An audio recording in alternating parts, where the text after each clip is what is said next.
nous allons réaliser notre première application Android. Donc on va commencer par ouvrir Eclipse. Là, on choisit notre workspace, il n'a pas changé. Alors, une fois Eclipse lancé, on peut revenir sur les trois boutons que je vous avais parlé dans une précédente vidéo. Les trois boutons qui sont entièrement dédiés à Android. Donc le premier, on avait vu, c'était pour créer des émulateurs. Le deuxième nous permet de créer des projets. Donc on va cliquer dessus, voilà, toujours dans le là, qui va nous permettre de créer notre application de façon simple. En premier lieu, on nous donne un nom au projet. On va l'appeler Bonjour. Ensuite, il nous demande de choisir le SDK qu'on souhaite utiliser. On va choisir le 1.5. Le nom de l'application, on va l'appeler Bonjour Android. Alors, le package name, c'est très important. Ça, vous verrez plus tard, quand on publiera l'application dans le market Android. Il faut que ce nom soit vraiment unique. De préférence, choisissez des noms, par exemple, le nom de votre société, quelque chose pour le nom d'application, des choses comme ça. Donc, nous, on va les appeler comme .formation.bonjour. Ensuite, il nous propose de créer une activité pour nous. Donc, l'activité principale, on n'est pas obligé, c'est optionnel. Mais bon, moi, ça permet de créer une activité de départ avec un layout et tout ce qu'il faut pour pouvoir lancer l'application. Donc, autant l'utiliser. Donc, on va l'appeler main. Voilà, on clique sur finish. Et on crée notre projet. Donc, notre projet est créé. Alors, il se peut qu'il vous affiche une erreur la première fois ou d'autres fois. Dans ce cas, il faut faire notre propriété sur le projet. Aller dans Java Compiler. Et il se peut que cette case-là soit cochée et qu'elle soit par exemple avec le 1.5. Donc il faut faire en sorte que ce soit le 1.6 en l'état actuel des choses, en tout cas avec le SDK qu'on a mis et l'Eclipse.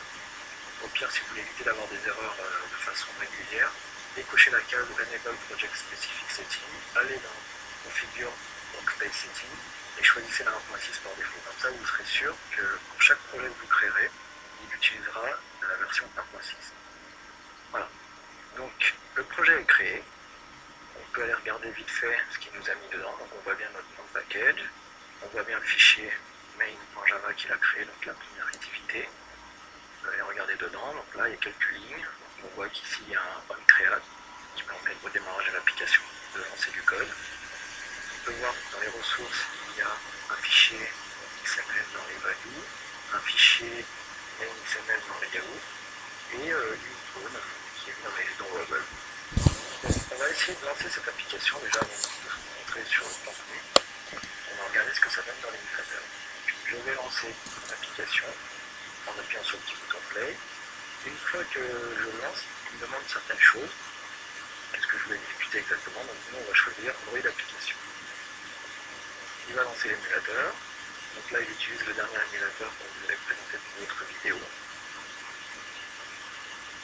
Voilà, donc l'émulateur est lancé. Il ne faut pas oublier de cliquer sur le menu puisque par défaut le système Android reste bloqué sur l'écran de démarrage, donc en cliquant sur le menu, hop, ça débloque. Et voilà, et donc nous avons notre première application Bonjour Android, et dedans elle contient un Hello World main. Maintenant que notre application est lancée, nous allons regarder un peu plus en détail ce que contient notre projet. Donc on peut garder l'émulateur ouvert derrière, du reste je vous conseille de le laisser ouvert tant que vous êtes en train de développer votre application, ça évite d'avoir à attendre le temps de démarrage qui des fois peut être un petit peu long. L'émulateur, même si vous fermez Eclipse et que vous ouvrez Eclipse, il sera très bien raccroché l'émulateur et lancer son application dessus. Regardons dans l'Eclipse, ici nous avons donc le fichier main.java qui se trouve dans le projet Bonjour. Donc ici, le onCreate qui est lancé dans l'activité permet d'exécuter du code dès le démarrage de l'activité. Donc ça, on va y revenir un peu plus tard. Ici, nous avons un dossier gem qui contient des fichiers générés automatiquement, notamment le fichier r.java qui contiendra les informations relatives aux fichiers qui sont contenus dans le dossier res. Par exemple, ici, on peut voir qu'on a un statique d'icône qui sera la valeur qu'on appellera pour utiliser l'icône qui se trouve ici. Pareil pour le layout, donc on voit qu'on a une valeur pour le main qui est ici, le main.xml, et on aura la même chose pour les valeurs contenues dans le XML, qu'on puisse les utiliser directement depuis le code. Voilà, donc commençons par regarder aussi le fichier string.xml.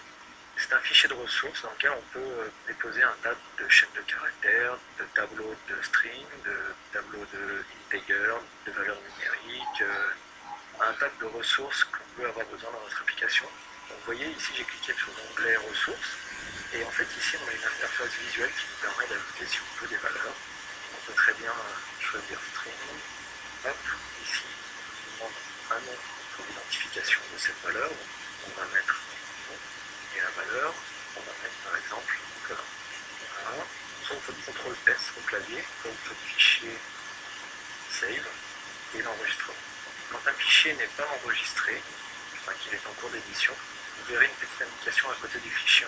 Par exemple là si je modifie, si je mets mon nom en paix, ici vous avez une petite étoile. Donc ça veut dire que le fichier est en cours d'édition et qu'il n'est pas sauvegardé. Donc gardez toujours un œil sur les fichiers en haut parce que si vous oubliez de les sauver, ça peut poser des problèmes à certains moments. Voilà, CTRL S, ça permet de sauvegarder. Donc ensuite, nous avons le fichier main.xml. Donc il se trouve dans le dossier layout. Un layout, c'est un fichier qui permet de définir une activité comme elle sera visible sur le téléphone. Donc c'est une aide visuelle, on va dire, pour définir la façon dont on veut agencer les choses dans l'interface du téléphone. Ici, vous voyez sur la gauche, il y a un tas d'éléments, des layouts, des views. Dedans, si vous regardez un petit peu, on aura par exemple un bouton. Donc si on veut, on peut mettre un bouton ici. Voilà, si on veut, on peut mettre une checkbox. Sur chaque élément, y compris sur le fond, vous voyez ici sur la droite, on a carrément la hiérarchie de notre layout et on peut aller directement à l'élément dont on a besoin d'éditer. Si on regarde en dessous, pour chaque élément, les properties, je vais agrandir un petit peu, on a un tas de propriétés que l'on peut modifier. Donc, par exemple, le bouton, là, je vais lui dire de s'agrandir le plus largement possible sur la fenêtre. Pour ce faire, il faut aller dans Layout Height ou Layout Width. Donc Height c'est pour la hauteur, Width c'est pour la largeur.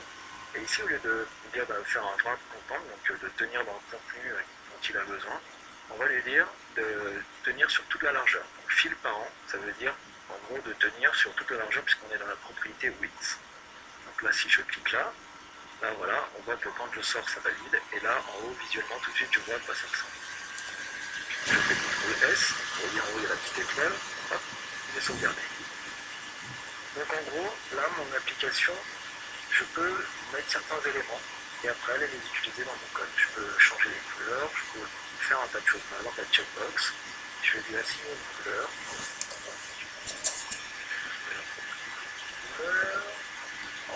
Text color par exemple, on va changer la couleur du texte.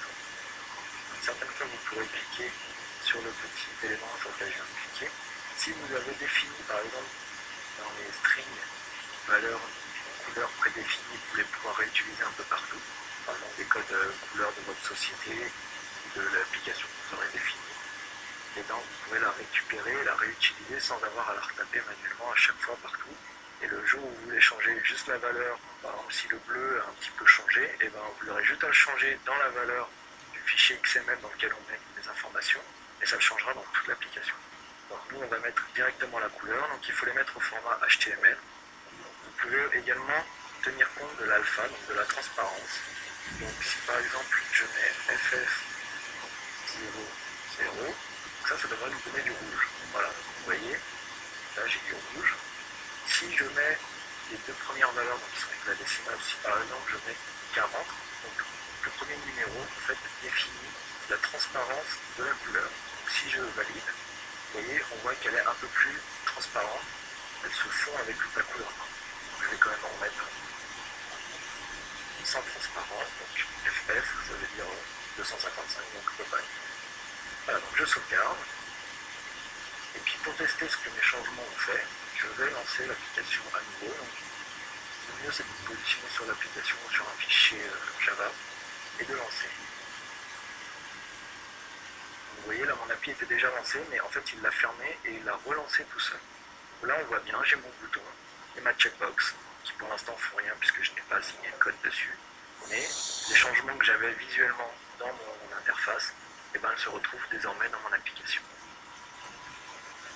Dernier point que nous allons aborder dans cette vidéo est le manifeste. Donc que Android Manifest est un fichier obligatoire qui permet de définir un tas de propriétés de l'application elle-même. Donc ça va vous permettre de définir notamment le nom du package, la version du code et le nom de la version. Donc ces deux informations, on verra plus tard, ce sera important au moment où vous publierez vos applications dans le market. Vous pouvez définir d'autres informations comme la version de SDK. La version SDK, pour le SDK 1.5 de Android, c'est le numéro 3. Le 2, c'est pour la 1.1. Vous aurez toujours 3 tant que vous serez sur Android 1.5. Vous avez également des propriétés de l'application elle-même. Toutes ces choses-là, on verra dans une vidéo prochaine. Comment les paramétrer, comment les utiliser.